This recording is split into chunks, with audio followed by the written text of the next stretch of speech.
What's going on, people? Welcome back to AFTV. It's Portsmouth versus Arsenal on Sunday, the third round of the FA Cup. It's 2 p.m. kickoff at Fratton Park. The magic of the FA Cup, yeah, we love that part.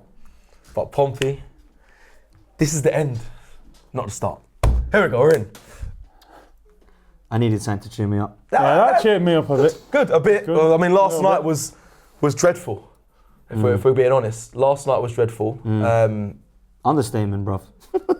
Yeah, I thought I mean, we're not going to do a full review. I know you've just done Forever Arsenal and all that, but going into this game, there should be a bit of I want to show the fans something. I know there's going to be players that are probably coming in as well, fringe players that we haven't really seen in a while, and they should be hopefully making a claim for that number one spot in the Arsenal side. There's a lot of games, a lot of competitions coming up as well. So hopefully there'll be a bit of a difference when we go and play Portsmouth on Sunday. Let me state first, both teams at the time of recording, where we're at. Arsenal, because this is the positive side. But I know people will say City still can win it. Arsenal top of the Premier League, 6 points clear. Cool. Top of the Champions League. Cool. Yeah. In a semi-final of a Carabao Cup. I was going to state the play. Yeah. And we're in the FA Cup, obviously third round. Portsmouth, who we're going to be playing, 21st in the Championship. 1 point of relegation.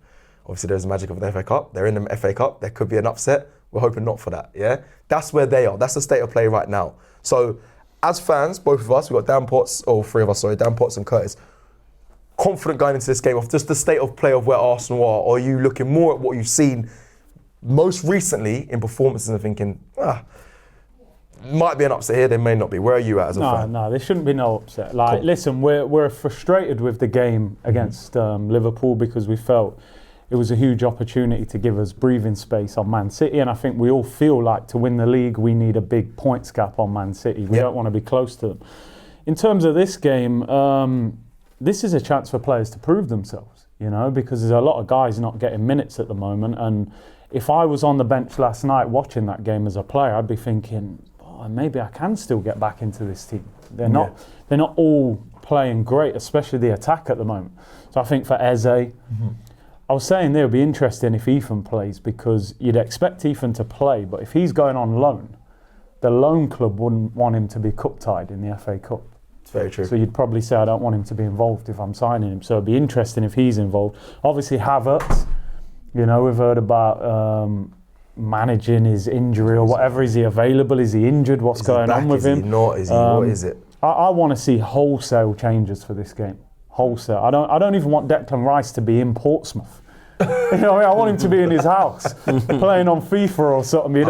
After yesterday's performance, I wouldn't mind him getting some more. No, I shouldn't say more minutes in his legs, but yeah, I was just thinking. I don't know. I want to see something. But you're right. I think you got to kind of try and protect a lot of the players that have played a lot of minutes in this game. We always start down with thoughts and feelings. So where are you at when it comes to this game? Off the back of performance yesterday to going into this game, what are you feeling?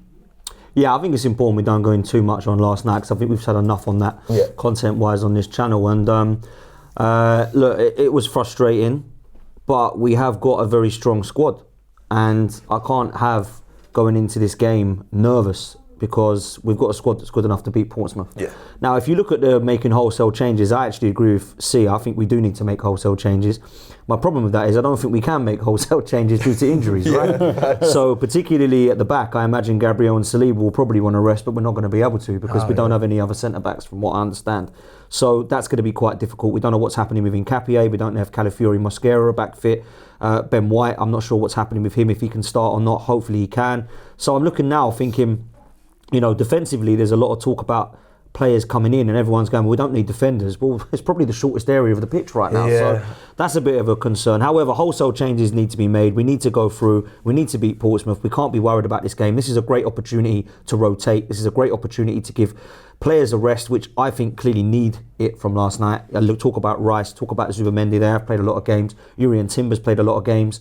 And I'm worried about those kind of, in terms of burnout for me. So I'm hoping that the players he does select can give Arteta at least a little bit of a headache. And it's a great point about Ethan Nwaneri, because I'm kind of worried for his Arsenal future. I'm not worried for his footballing future, because I think he's going to be an unbelievable player. But I'm worried for his kind of future if he doesn't play this game, because we're not seeing much of Eze of late. He's now just come back on last night. Ethan's not even like getting a look in. Ezra's not there. Yeah, exactly. Who? Yeah. So I don't know, man. Oh, we should have. It ain't quite working out, but yeah. Oh, it's stressful. It is, man. Do you know we are skipping ahead because there's some questions I'm going to ask in this preview that you kind of alluded to. But let me just go to a quick little bit of trivia.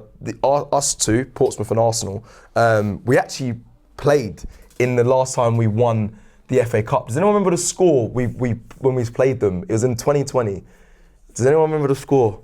We actually, I didn't. Great shout. That was. I don't remember what I had for breakfast. Let alone what. Yeah, it's a tough one. It's a little bit trivia. So I was doing a little bit of research. So we beat them 2-0 in 2020 when we won our last FA Cup. It was a 2-0 away win as well. Obviously, we are the current holders of. Well, not the current holders. We have the most FA Cups with 14. Portsmouth, funny enough, have got a bit of history in the FA Cup as well. They've won it twice as well. I think the last time was in 2008 under Harry Redknapp. I want to move this question on to say, how serious should we be taking this competition? It seems like Arsenal are taking most competitions very serious. Champions League, we're unbeaten. We've done very well in Champions League. Premier League, obviously top of the league. In the League Cup, every time I see him put out a team, there is a few rotations, but he's gone strong in the sense that I expect us to win the game. Same with, I don't know, you all want wholesale changes. You're going to be doing predicted 11, so we won't talk too much about the 11. But how serious should Arsenal be taking this? And I'm going to follow up the question by saying the next round is on February 14th. That is in between, I need to get this right, the weekend after is Spurs away. The weekend before, I have it written down here, the weekend before is, I think it's in between, I think it's Brentford. Yeah, Brentford away. So it's between Brentford away and Tottenham away. That's big. Obviously, we don't want to skip too far ahead, but if we beat Portsmouth, that's what we've got in between it. How serious should Arsenal be taking? Is it something that you're looking at and saying, wow, go for it? Or if we lose, we're not going to lose, I don't think we're going to lose to Portsmouth, but if we do sacrifice this competition, are you pulling your hair out? I mean, I've cut my hair off recently, so you know what I mean? I ain't going to be pulling no hair out, that's for sure. I know, Dan won't be pulling any hair out. So he's got to keep holding this lovely hair. Bro, I'm trying to keep it. I paid a lot of money for this, bro. I hear you, brother, and it's looking good. You had big up Turkish, bro. You man's done that. You went over and it's looking nice. It looks good, you know. So don't pull that hair for these, man. But for you, is there a competition that you're like, because we couldn't go all four fronts. I don't know if that's why. Of course, as an Arsenal fan, you're going to say yes, do it, but. Oh, it's a lot. It's a lot of fixtures. Let's be real. When you haven't won a trophy for 5 years, and I include trophies, not the dinner plate. Okay, fair. I mean, fair. right, you can't then start cherry picking. Right. Like there's a pecking order. We know what's the main menu. These are the side dishes. FA Cup, Carabao Cup. I actually think the Carabao Cup's more important than the FA Cup this year. Wow. Because of the timing of the final. Yeah. I think if Arsenal win the Carabao Cup in March, that will help us win the league. I agree. Because of that winning mentality. The FA Cup's at the end of the season. But yeah, I think I get it. People are looking at fixture congestion if he was to go out, but can you imagine the meltdown if we lost to a championship team? Yeah. Then you've got Chelsea midweek. You lose a couple of games, you're in a little mini crisis. Yeah, he doesn't need to be losing this game. And I've heard all season from people we've got the best squad in the league. Yep. Whether that's true or not, but that's what people. So if you've got the best squad in the league, you should expect to be in all four competitions. Pep's got Exeter this week. He'll make loads of changes. They'll beat them. We should go to Portsmouth and make wholesale changes and beat them. Yeah, see, beating Portsmouth, I don't want to do the arrogant Arsenal fan. I mean, I thought we was going to slap Liverpool, ended up being a draw, so I don't want to go too far one way. But I expect us to get over Portsmouth. The question I asked, obviously, like Curtis has mentioned, I just want to know how serious do you think we should take it in the sense that I've heard this has happened with Robbie, sorry to drop you in this, last season when we went out of certain cups, he was like, do you know what? That might be a blessing in disguise. Bigger fish to fry. That's a lot of games. So I personally don't want to hear that this season. So are you on that same mindset of I don't want to hear if we obviously don't want to get knocked out to Portsmouth, like I said, I'm thinking later down in the rounds. I don't want to hear fans say it's a blessing in disguise. Is that where you're at? Do you think we should be going all four fronts? I'm never happy going out of any competition, bruv. Cool. Like, I can't be dealing with going out of competitions, particularly this early. Look, I'm with C. I want to win the Carabao Cup, but that doesn't mean I don't want to win the FA Cup either. I think we should be competing on all four fronts because we've got a squad that we've built together now that should be able to do that. And I look at the bookies, and I know it's not always won by that. People will be really rich if they knew that, right? But I look at the bookies and I look at where we are right now. We're one of, if not the favourites to win the Premier League. I think we're one of the top four in the Champions League to win the whole thing. We're definitely the favourites for the Carabao Cup if you look at the odds. and we're probably the favourite alongside Man City for the FA Cup. Yeah. So right now, if you're favourites to, or one of the favourites to win all 4, I can't be leaving with nothing this season. Yeah. So I need to be winning these competitions. Now the Carabao Cup is the first one I absolutely want to win because I think that installs winning mentality to go and lift something again in May, whatever that means, right? But the FA Cup is something that we've grown up on. Now we're a massive club, right? Let's have it right, boys. We're huge. Yeah. But in the last 20 to 30 years, some of my favourite, fondest memories have been winning the FA Cups. Because we haven't been winning European competitions, we haven't won as many league titles as we want to, particularly in the last couple of decades. The FA Cup's what's kept us going. Yeah. Let's have it right. The FA Cup is as well, probably. Precisely what I was just going to say. It's probably one of the reasons our manager's still here because of that competition. And since then, I've been a little bit disappointed that the manager that has kind of kept his job off the back of that, for certainly the few seasons after it, has kind of thrown that competition in the bin. Agreed. So I don't want to be seeing that now. We've got to go all out to beat Portsmouth, and I think we've got the squad to do it. This is why I think the wholesale change will be interesting in the Predicts 11 video, because I know a lot of fans will be asking for that and wanting that, but how serious, I mean, it's Portsmouth at the 21st in Championship, so how hard do you have to go? But then you think, I look at United, Grimsby, I mean, we're not them, I know we're not, but the magic of the FA Cup always gives me a little bit of, let's just be careful, let's take things a little bit half serious. Now, I want to give the most context around the game that I can do. Is shame we haven't got a Portsmouth fan here with us to give us a little bit more insight on Portsmouth. But let me give you an update from The Athletic.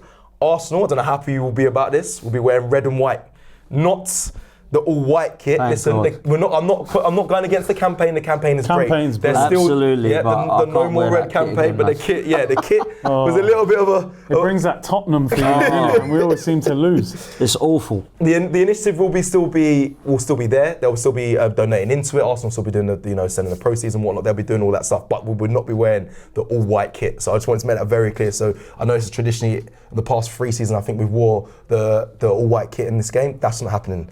Okay, so all good, red and white for Sunday's game. I want to push it forward to what I said. You guys have touched on it. If we don't see a certain player, I don't know what player that is, said player, would you start to worry for them in their Arsenal career? So you've mentioned Ethan. I'll be honest, if I don't see him play in this game, he's going. Yeah, but and again, you said, would you risk him anyway because he'll be cup cards for the next club that he goes to? That is a very good point. Thank you for bringing that to the table. I'll be worried if I don't see Ethan. If I don't see Eze, I'll be honest. I don't know. There could be some. I mean, he did come on against Liverpool, but we expect to see him. That's what I'm saying. Did he really come on? I didn't see him do too much. Is there any other players, boys, that you're looking at that if you don't come on, you might have to start questioning? Well, we're not going to see one of them because they're not going to both play, are they? Unless he plays Eze left, because it's probably going to be. He's not going to play in the 6, Ethan. And neither is Eze, so that leaves 2 positions there. And I don't think he's going to play Eze and Nwaneri in the 8 and 10. So it means that he's either going to go with Ethan in the 10 and Eze left, or if he does want to go Ethan right, which I imagine he won't, because Noni will probably start. So I know we're doing predicted 11 later, but I'm trying to look at the player that doesn't make it, and it is going to be one of those. And I would argue that it's probably going to be Ethan that misses out because he'll be in a Bournemouth shirt on loan soon, or somewhere like that. So look, I've not got nothing against that. I love Ethan. He's actually one of my favourite players to watch. I love watching him. I think he's an unbelievable talent. Same. He's a baller. See enough of him. We don't see enough of him. If he doesn't play in this Portsmouth game, I don't think it's bad for his long-term future, but for his Arsenal short-term future, it might be. That's what I will say. My concern with Ethan is, and we were just talking about off camera, is like, you can go on loan and play 15 games at Bournemouth, but then why would the door suddenly then open in the summer? You're still walking back to Eze and Odegaard, Noni and Saka. So it's not. I don't see how he comes back and then there's an opportunity for potentially as Premier League champions as well. I just feel like that's such a sad door to come back into when you could have been part of that squad. When you should, in my opinion, should be part of that squad and getting minutes. To then come back to that and being like, now I've got. I missed out. Do you understand now though why? Like I was on the side of the fence that I actually had sympathy or understood where Ethan was coming from in terms of signing a contract with Arsenal. Because a lot of people said, you're young, grow up, be mature, get your chance, wait your turn. I was on the other side of the fence with that. I was actually, do you know what? I don't think it's bad for him to say, look, I'd love to stay at Arsenal, but I need to see where my progression route is. And I don't see it here in a moment. So prove to me that I can stay here and have a future here. Now, we have done that, but he's probably looking now thinking, what the hell have I signed for here? Because I'm not getting any time whatsoever. I'm not getting subs. I'm not getting starts. I'm not getting Champions League games that don't mean as much. I'm not getting Carabao Cup starts. So for me, I'm worried a little bit about Ethan, if I'm honest with you. And I love him as a player. Do you know what? I think Ethan was going to be Odegaard's backup player, and then Havertz gets injured, they sign Eze, and all of a sudden he's further down the pecking order. Yeah. I reckon when they had that deal, they said, look, you're good, because apparently he wants to play central. So I reckon they said, you're going to be the backup to Odegaard. Odegaard's been injured like 3 times this year, so he probably would have played.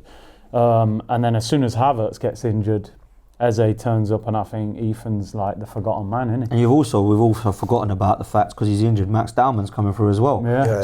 Look, it's a great thing. It's unbelievable for us. We shouldn't be moaning about this, because it's brilliant that we've got young players coming through. But they're only going to be good if we're allowing them to have time. And I think Max Dowman getting minutes proves the faith that Arteta's got in him. Ethan has not had as many minutes. And I don't think that means Arteta doesn't rate him. I just don't think that he sees there's a space for him right now. But there's an opportunity here for him against Portsmouth. If he doesn't play, it doesn't look like he's going to go on loan, boys. Yeah, business-wise, I think they would look at it as well. I know it's a loan deal, but potential loan deal for Ethan Nwaneri, but also like you said, Max and Ethan, one of them they'd think, well, we can get pure profit for either of them. One of them has got to make way for the other. That's what they might be thinking business-wise. For me, you spoke about Ethan and the Sims signing the contract, and him wanting to see a path. For me, I think he earned that contract because of the season before. He was stepping in and stepping up. He's our best player at times, wasn't he? Remember when was doing the shows? He got 10 goals as a 17-year-old. I don't think any other Arsenal players got that. That's what I'm saying. That's what I'm saying. So I think he earned that contract. So that's why I always feel so protective of him and say, like, why is he not getting minutes this season? I get you've got signs like Eze and you've got Odegaard there, but I think there's still been opportunities for him to get more minutes. Anyway, we'll move forward, look back at this game. Again, the manager of Portsmouth, John Massinio, he is by trade a centre-back, is his first managerial job as well. Just give some more insight around Portsmouth, same with like Arteta. I think he's signed for Portsmouth as a manager in 2023. I've got a little statement here as well from Regan Pauls, their centre-back. He said in an interview in build-up to this game, it's the kind of draw you wish for, and we feel pretty lucky to get it, which is a mad thing to say, but I suppose it's an Arsenal big, like you mentioned, they're a big club. Something we've been at clubs where FA Cups, the chance where you get you want the big teams. You want the big teams. So he said so we're not just going to roll over though and watch them play nice football. We have to get in their faces, which will be interesting. Obviously, they're at home at Fratton Park. They're going to try. I think Arsenal should have the superior power to dominate that game and hopefully get the win and we go through to the next round. Can I give you some of the injury list? I don't know many of these players, but Portsmouth have a lengthy injury list with Josh Knight out, Connor Oglivi, Florin Benenchi, did I say that name? Thomas Waterman, and all set to miss out for the game. Callum Lang, Josh Murphy, who, funny enough, obviously Jacob's twin, obviously was at Norwich. When I was coming through at Crawley Town, we played against them in the FA Youth Cup, but yeah, they're twins. Obviously Josh is at Portsmouth, which I found out recently, and Jacob's I think he's at, where is he? He was at Newcastle. I don't know where he is. He might still be there. Yeah, he might still be there. He is still there, yeah. And Colby Bishop and their captain Marlon Pack also should be sidelined for this game as well. They've got a lot of people out. Hayden Matthews and Mark Kojanovski as well could be doubtful for this game. For Arsenal, obviously no Calafiori, Christian Mosquera as well. They're monitoring their fitness. I don't think they're going to be back. Hopefully Calafiori might make it back, but we don't know. Pierre and Capier, this morning, there was an article saying it's a potential hamstring injury as well. So he's... many muscular injuries? Incredible. That's going to be at least a month, isn't it? We've got to look at this, man. Seriously, I know it's another podcast, but we've got to look at this. We can't keep getting these muscular injuries like this. Yeah, hamstrings, this is ridiculous, man. As well, because that's minimum of like 4 weeks as well. We've got to look into that. Like, I understand ACLs are unlucky and broken legs are, but exactly. Muscle injuries for a few weeks here and there, you've got to look at the intensity of training. I know it might be the amount of games, but on top of that, you've got to do all you can to try and keep these players fit, and I'm not sure we're doing that. We can't be. We can't keep getting all these injuries. Yeah, it's not good. It would be classed as an injury crisis at any other club, by the way. It's only because our squad is so strong now that we're dealing with it. Do you know what I'm saying? Well, I don't envy you doing a Predicts 11 after this, because I don't know what you got bare bones to pick Mikel from. might have to get his boots on. This is unbelievable, isn't it? Well, that's the injury list. That's kind of all the update I can kind of give you around this game that I have to my knowledge, people. So thank you for watching. Before we end the video, so we've got to do score predictions. So let's go. We'll start with Dan Potts. Go on then. What's your score prediction for the game against Portsmouth on Sunday? So you did a bit of trivia earlier, and I'm a bit disappointed I got it wrong because I do remember the game now. Because Pablo Mari made one of his first games. Right? Yes. So I'm going to give you guys some trivia. How many FA Cup games have we won since we won it in 2020? Oh, it can't be a lot. I'll be honest, I've seen us exits. Yeah, the Cities, the Liverpools. Maybe 7? You think 7? You think higher or lower? I know it's lower than that. What are you going for? Just say a number below 7. 5. Okay. Could be lower. It's lower. Yeah, it's lower than 4. It's lower than 3. Oh, Jesus. Wait, we must have... The only 2 games we've won since we won the FA Cup is against Oxford in the white kit. Yep, I remember that. And against Crystal Palace. That's it. In the white kit as well. And we've lost to United, we've lost to Liverpool, we've lost to Southampton, we've lost to Forest, we've lost to City, right? So they're the games we've lost. So we need to sort that out. Bloody hell, that is... embarrassing. Let me... Right? That's that one. It's embarrassing. Well, I don't like the stat, No, but it's it's not good, good stat, but it's good general knowledge. It is good general knowledge. So what did you say, 2, yeah? 2. We beat Oxford and Palace, that's it. We've lost all the other games, right? And when we lost to the other games, it was we beat Oxford, then we lost, I think it was to City, or to one of those. Yeah. And then obviously we beat Palace, and we lost that year to who was it? Was it Liverpool? We lost to Liverpool's or kids one year. Must have been Liverpool or Forest, I can't think. But anyway, it wasn't Forest, it was Liverpool. I think it was either Liverpool. way, yeah. So when I look at it right now, we have to win this game. So I'm going to go 2-0 Arsenal. I'm not going to be too greedy because I just feel like this is a team that don't always play together. I think we're going to make changes. I think we're going to rotate. And they've got nothing to lose this Portsmouth side. Yeah. They're going to come out, make it hard. They're going to kick us to shreds, I reckon. So I will go a 2-0 win, but I don't think it's always going to be comfortable. I'm going to agree wholeheartedly with that. I think it's going to be an ugly 2-0 win. Like, ugly. Like, I'm going to go down there, I'm going to be watching, I'm going to be expecting a resurgence, a rebound from what we saw against Liverpool, but I just feel like I'm just going to get the same old well, this is 2-0, still a good result, but I just feel this is going to be huff and puff in first half maybe, and then we just kind of overpower them. Go on then. Do you know what? I went 3-0 on forever, but I was a few people predicted 2-0, so I just tried to go for something different. Okay, fair. I think probably 2-0 as well. Yeah. I think they had a game called off last week, Portsmouth, for the weather. So they're worried about this game as well. Yeah, with all the storm over the weekend. So they lost 5-0 their last game as well. So they're confident. I just wonder as well, if you're in a relegation battle in the Championship, would you then go full strength in an FA Cup that you know you're not going to win? So are they going to rotate as well, or will they go? They've got a lot of players out. I mean, with their injury list, they've got key players out as well. So they haven't got full strength. So you're not going to get the strongest Portsmouth side. I mean, regardless, we should be beating that anyway. It depends how much we rotate and who we rotate. Yeah. I know obviously you're doing predicted 11, but would you give... Are you looking at academy players? Well, could you bring in Josh Nichols at right back? Then maybe you could put Ben White centre back and then give one of the 2 big lads a rest. If you end up with Gabriel and Saliba, you don't really want them 2 playing. Yeah, Salmon's there. Salmon. I think you've got to put a young player in there and give one of them a break. But I go for 2-0. We should have enough to beat them. Cool. To be honest, 2-0 across the board on the preview. Can Arsenal find a spark at Fratton Park? We'll find out come Sunday. Let us know your thoughts in the comments below. Like the video on the way out. Hype the video as well. Give me the hype. Give me the energy. Love you all. See you again soon. Take care.